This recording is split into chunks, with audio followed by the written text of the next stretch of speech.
I'm a first-generation American. My parents were immigrants, and every generation of Americans has been rejuvenated and enriched by immigrants who come to this country. This is a good thing for our country.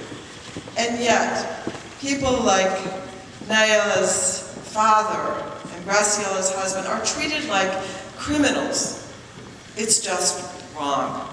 So there was a meeting at the White House on March 14th, and with the President Barack Obama, and the Secretary of Homeland Security, Johnson, and actually something important came out of it because of all of the incredible work that each and every one of you has done year after year, day after day. The President asked Secretary Johnson to do an inventory of the department's current practices to see how it can conduct enforcement more humanely within the confines of the law. And Secretary Johnson reemphasized his shared commitment to ensure our immigration laws are enforced effectively, sensibly, here's the important part, and in line with our nation's traditions as a nation of law and a nation of immigrants.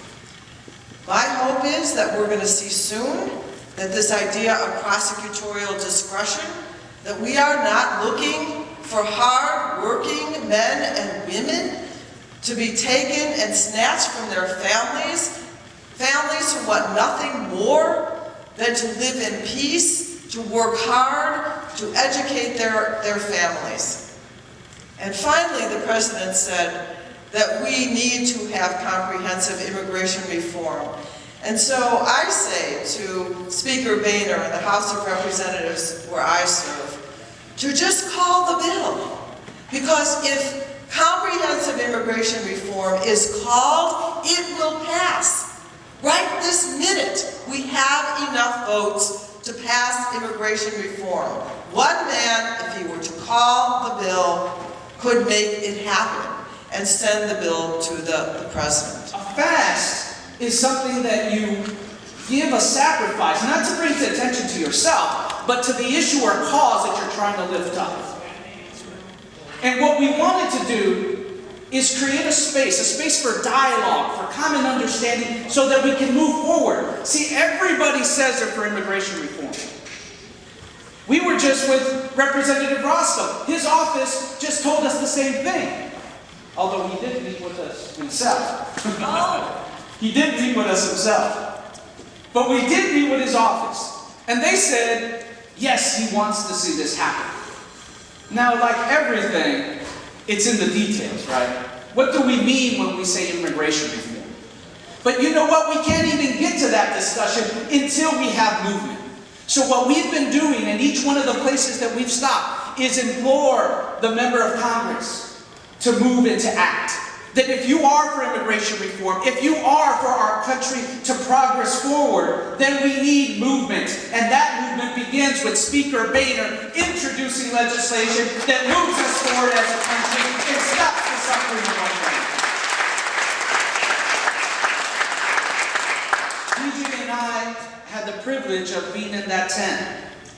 And there were a couple of hundred people that came and fasted for a day or 2 or 3 days and offered their sacrifice. Myself, DJ Eliseo Cristian, on only water, we fasted for 22 days. And the reason we were able to do that was only because of the support that we got from people like you. See, it's something interesting that happens to you during that time period. See, your body grows weaker because you're not consuming food. But our spirit grew stronger because we were being fed by the Spirit in the stories we were hearing. We're going to continue fasting every Wednesday, as my brother DJ had talked about, and we urge you to join us. Whether it's all day or one meal, it all makes a difference. And see, what folks need to understand is that this doesn't stop. We're going to continue going forward. Continuing fasting, continue with this hunger for justice until we feast on the promise of this country for its immigrant tradition, until we feast on immigration reform for all together on that day when the president signs it.